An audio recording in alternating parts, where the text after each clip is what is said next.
next to the stage, the man, the myth, the cosplayer, Osric Chau.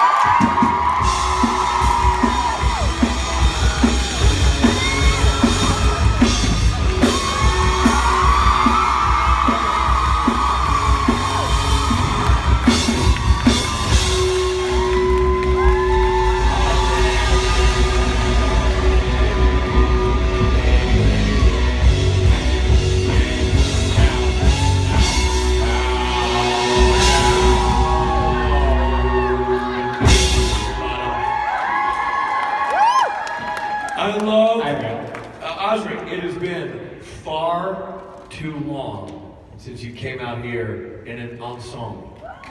So nice to see you dressed up again in cosplay. You've been dressed as a guy in a shirt and pants for a while, and it's a real snooze fest. I like you. I like you being the you that you are, which is the guy who cosplays. That's what I like. You do it well.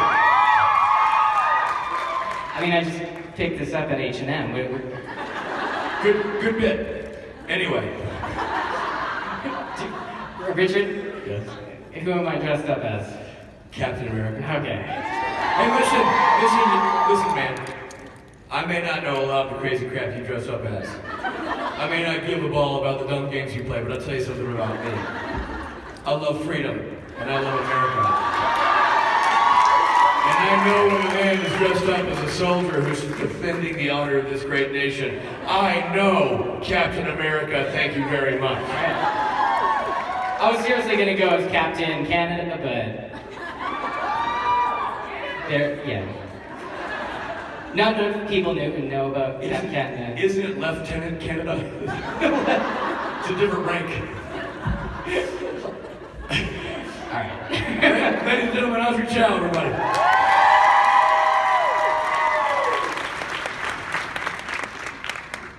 Hi.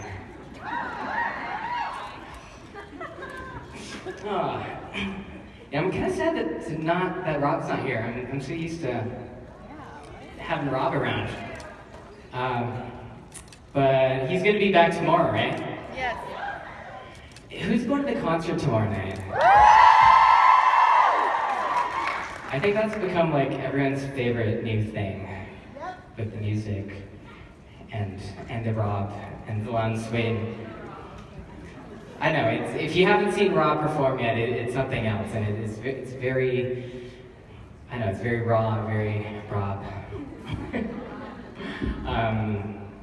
Yeah, and I think this is usually one of the bigger shows, so if you're around, you should check it out. If not, come out to karaoke tonight.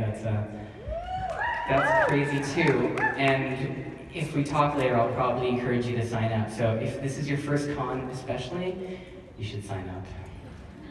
Someone should do A Whole New World. Because that is like the best karaoke duet I think ever, and not enough people choose it. I think we've done it once. So I was just thinking about this backstage. Please, someone, A Whole New World. Because you can't go wrong with Disney songs. Anyways. Hey, Patricia. Hi. I was just wondering, since you've been doing a lot of writing, is there any new projects that you can talk about? Yes. So I just recently did my first pilot season in LA. So pilot season is at the beginning of every year. All the networks kind of order a bunch of first episodes of a show, and they all shoot that, and they'll pick like a handful of them to make into a season. And so this is the busiest time for most actors to go and audition constantly. And so this is the first time I've ever done that. And I've never had so many auditions in my life, but at the same time, I really wanted to write my own script. And so I've been really focused on that. And I just finished this, revising the second draft of one that I've been working with a friend, Eric, he's kind of like my script writing partner. Mostly I throw ideas at him and he writes the script. So he's my script writer that I kind of like to work with. But we finished the second revision of the script, and so far I really like it, and I just passed it back to him. So hopefully he'll go over it, give me some notes, maybe punch it up, and then we'll try to actually make it happen. I mean, as an actor, you know, you're so vulnerable to pretty much everything. Basically, my job is not going on set and being, you know, like acting. That is part of the job, but once you get that job, you already know you can do it, and it's not as big of a challenge as it is to get the job. So the vast majority of most actors' lives is auditioning. So if you can imagine, we're all unemployed, and we're constantly going into job interviews, and that is our job, is to invest in not working so that we can audition or interview for a job, getting headshots, working on our resumes, training and all that. That's us investing in ourselves so that we get the job. So that's the most part of the job. And so going into producing is kind of a completely different beast, and that's something that I'm kind of figuring out. And I honestly don't know what to expect. I've only done short films, and so this is short film times 9. And that's a big multiplier, so I mean, hopefully I can figure it out. But again, I won't know until I try. Worst case, I'll learn a really big lesson, and hopefully I'll do it better the next time. Yeah. Well, I wish you the best in everything you do. Thank you, Patricia. Hey. So I think I know the answer to this question, but are you Team Cap or Team Iron Man, and why? Oh, you saw the trailer, huh? That's a very good question, because I feel like my answer would switch a lot. You know, I like to think that I would always be Team Captain America, because one, you know that Captain America is always on the good side of things. But at the same time, he's so much so to a fault, right? Because he's sometimes too good even. And this is usually the villain territory, is that the bad guy the ends justifies the means for the villain, which is why we see him as a villain.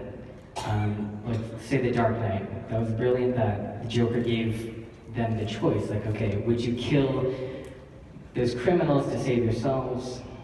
They give them the choice, and usually like, okay, yeah, it's an easy decision, but is it? Do you do the bad thing to get the good result, or are you unable to? So even if you have like a 1% chance to save everyone, but you don't have to kill that one person to try, usually the good guy will do it. I think The Watchmen is probably the best example of that, actually. And so I think Iron Man would be on that side. It's like, okay, look, we have to do something really shitty, but for the greater good. And Captain America's like, no, let's have it all, even though I have no basis of fact or logic to support why this would be at all successful. In fact, it'll probably be not. So for that reason, I would be on Iron Man's side, but I really don't know. I've only seen the trailer, and the only thing I took away from it was how much I didn't like Spider-Man's costume. So I guess we'll see.